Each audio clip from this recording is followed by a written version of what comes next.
แบกความผิดหวังมาเต็มบ้าเพชรน้ำของเดินหน้ากู้ศรัทธาในฐานะตัวแทนนักมวยจากสปปลาวเพชรน้ำของสุดยอดนักมวยสายลุยจากสปปลาวนำความผิดหวังมาจากไฟที่แล้วกลับมาแก้ไขและตั้งเป้ากลับมาล่าไซสนะกู้ศรัทธาโดยที่จะชกกับมิสเตอร์แกนพิทักษ์รุ่นน้ำหนัก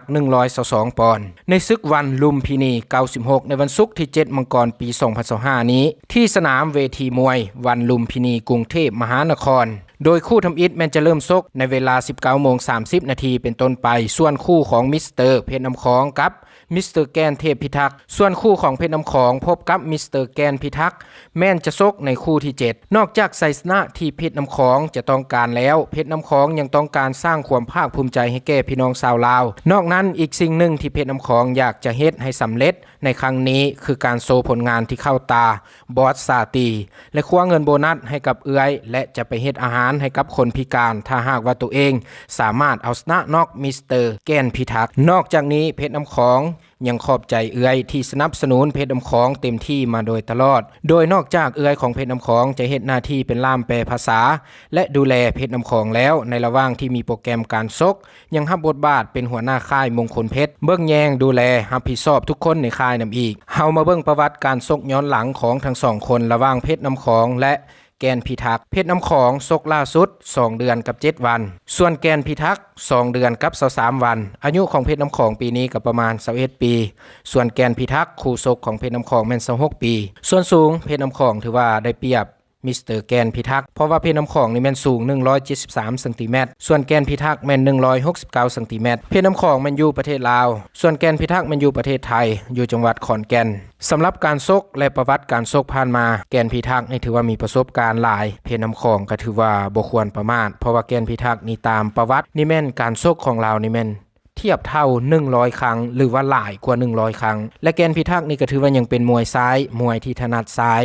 แล้วก็ยังมีมวย4มือนำอีกซื่อซ้อมเนาะหรือว่าสถานที่ซ้อมแมนเพชรน้ำของแมนยูมงคลเพชรส่วนแกนพิทักษ์นี่แมนยูบางแสนไฟครับแล้วก็น้ำหนักก็ถือว่าแกนพิทักษ์นี่เหนือกว่าเพชรน้ำของนี่อยู่ประมาณ122ปอนด์ส่วนแกนพิทักษ์นี่แมน125หา126ปอนด์แต่ว่าพิกัดมือซกแท้ๆหั่นก็ถือว่ามาสร้างน้ำหนักแมนน้ำหนักก็ถือว่าเทียบเท่ากันเพชรน้ำของ122ปอนด์แกนพิทักษ์ก็ถือว่า122ปอนด์ถือว่าแกนพิทักษ์นี่ลดน้ำหนักมาหาเพชรน้ำของสัญญาอื่นๆที่ข้าเจ้าเอิ้นให้แกนพิทักษ์นี่ก็ข้าเจ้าเอิ้นว่ามิสเตอร์แกนบางแสนไฟครับเป็นมวยซ้ายเนาะมวยจังหวะ4มือถือว่าเป็นมวยตอบโต้ไวแต่ก็ฝากเตือนเพชรน้ำของก็ถือว่าบ่ควรประมาทดีที่สุดในไฟนี้ก็ถือว่าเจองานที่หนักพอสมควรสำหรับเพชรน้ำของบ่ว่าจะเป็นรองเรื่องอายุเรื่องน้ำหนักเรื่องเชิงมวยนี่ก็บ่แน่ใจอาจจะสูสีหรือว่าเพชรน้ำของก็อาจจะเหนือด้วยซ้ำสำหรับเชิงมวย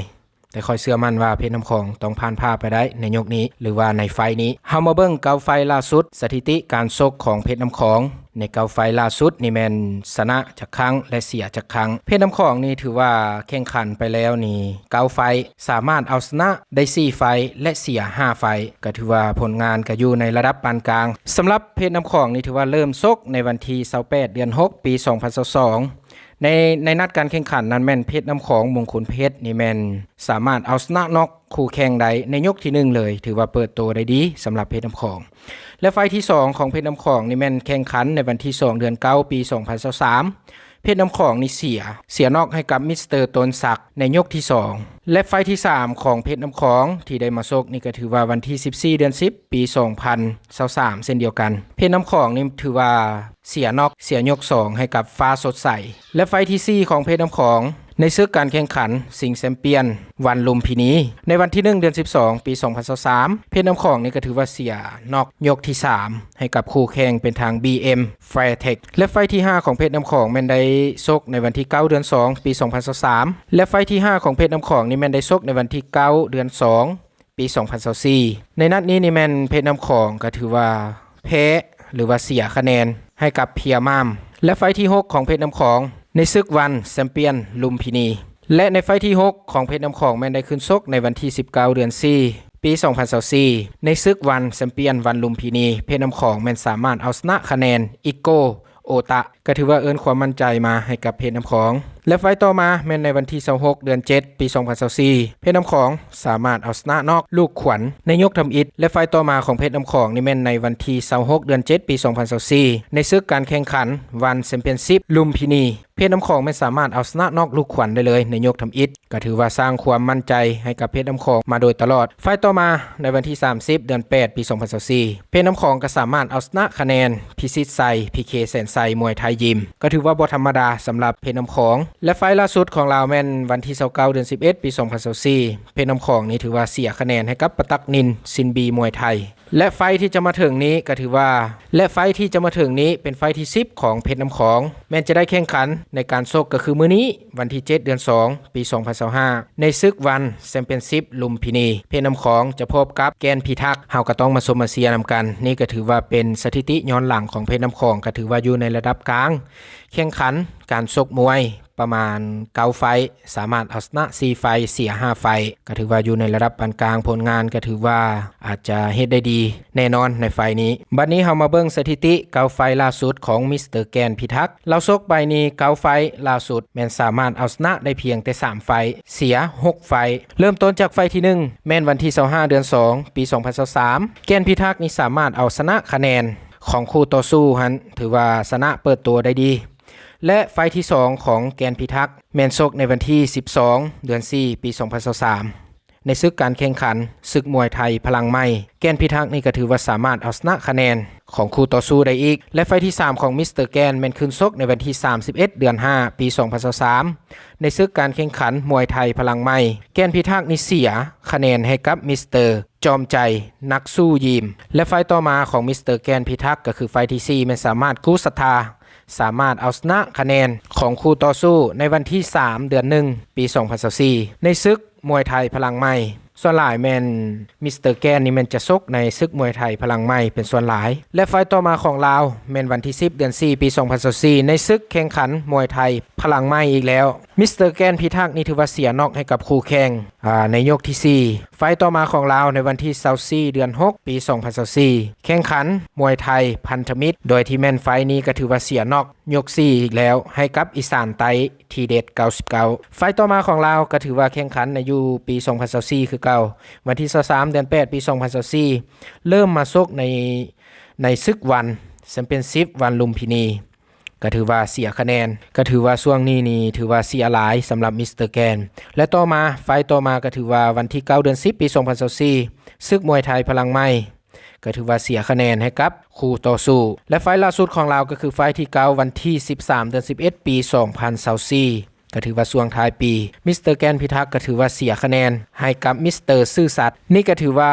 เกาไฟล่าสุดของเราก็ถือว่าเฮ็ดผลงานบ่ค่อยดีปานใดสำหรับมิสเตอร์แกนและไฟที่10ของเราก็คือว่าจะขึ้นซกกับเพชรน้ำของนักมวยสุดยอดจากประเทศลาวของเฮาอย่างมิสเตอร์เพชรน้ำของแม้นจะได้ขึ้นซกในมื้อนี้วันที่7เดือน2 2025ในศึกวันแชมเปี้ยนชิพวันลุมพินีเพชรน้ำของจะพบกับมิสเตอร์แกนพิทักษ์จังใดก็ตามเฮาก็ต้องมาชมมาเชียร์นำกันผ่านการวิเคราะห์ของ2คนใน9ไฟล่าสุดสถิติการซก9ไฟล่าสุดของทั้ง2คนนั้นค่อยยังเบิ่งว่าเป็นทางเพชรน้ำของสุดยอดนักมวยจากสปป.ลาวของพวกเฮานี่มีโอกาสที่จะชนะมิสเตอร์แกนได้สูงประมาณ70% แต่ถึงอย่างไรก็ตามก็บ่อยากให้เพชรน้ำของนี้ประมาทลาวนี่ก็ถือว่าเป็นการวิเคราะห์เล็กๆน้อยๆของค่อยและในไฟนี้ค่อยก็ยังฟันธงให้นักมวยจากสปป.ลาวของพวกเฮาอย่างเพชรน้ำของชนะนอกมิสเตอร์แกนพิทักษ์ไปได้ในยกทำอิฐเลยสำหรับคนที่ยังบ่ทันเข้าใจในการเบิ่งมวยค่อยจะมาอธิบายให้ฟังค่อยได้คัดเลือกมาประมาณ7ข้อที่1ความพร้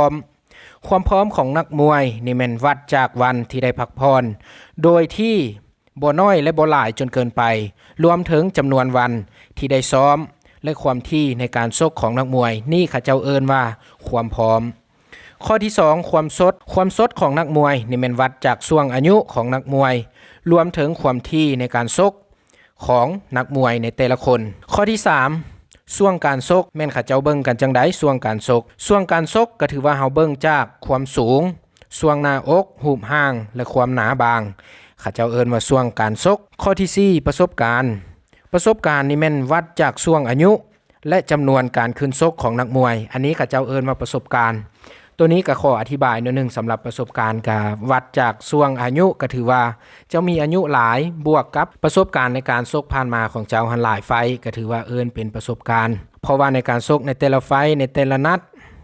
การแข่งขันนั้นเราก็จะได้มีเก็บเกี่ยวประสบการณ์ว่าจะได้เจอกับคู่ต่อสู้แบบใดอันนี้มันก็จะมาประสบการณ์ของนักมวยข้อที่5การได้เปรียบน้ำหนักแม่นวัดจากการต่อน้ำหนักการขึ้นสั่งการลดน้ำหนักและการควบคุมน้ำหนักก่อนขึ้นชกตัวนี้แม่นการได้เปรียบน้ำหนักในไฟของเพชรน้ำของพบกับมิสเตอร์แกนพิทักษ์นี่แม่นมิสเตอร์แกนพิทักษ์นี่แม่นได้เปรียบน้ำหนักของเพชรน้ำของไหนเพราะว่ามิสเตอร์แกนพิทักษ์นี่น้ำหนักของเราอยู่ที่ประมาณ126ปอนด์แล้วเพชรน้ำของเฮานี่อยู่122ปอนด์ซึ่งมันห่างกันกับประมาณ4ปอนด์แล้วมิสเตอร์แกนนี่ลดน้ำหนักถึง4ปอนด์เพื่อให้มาอยู่ในระหว่าง122ปอนด์ให้เท่ากับเพชรน้ำของก็คือมือที่สร้างน้ำหนักหันก็ถือว่าไฟนี้นี่แม่นเพชรน้ำของนี่เสียเปรียบเรื่องน้ำหนักให้กับมิสเตอร์แกนถึง4ปอนด์รวมถึงประสบการณ์ในการซกกับเส้นเดียวกันข้อที่6แฮงพละกำลังแม่นวัดจากการได้เปรียบน้ำหนักให้พอดีการลดน้ำหนักและการควบคุมน้ำหนักก่อนขึ้นซกตัวนี้เขาจะว่าเรื่องแฮงพละกำลังนี่ก็ถือว่าถ้าอิงตามนักวิทยาศาสตร์หรือว่าตามที่เขาเจ้าชี้วัดนี่แม่นแน่นอนเพชรน้ำของนี่ก็ถือว่ายังเป็นรองเพราะว่าเจ้ากระหากอายุ21ปีส่วนมิสเตอร์แกนนี่แม่นประสบการณ์นี่ก็ถือว่าซกนี่100กว่าไฟที่ผ่านมาบวกกับอายุกับ26ปีได้เปรียบหลายๆอย่างข้อที่7ความทนทานความแข็งแกร่งแม่นวัดจากการขึ้นซกน้ำหนักของตัวเองบ่ต่อน้ำหนักการลดน้ำหนักก่อนขึ้นซก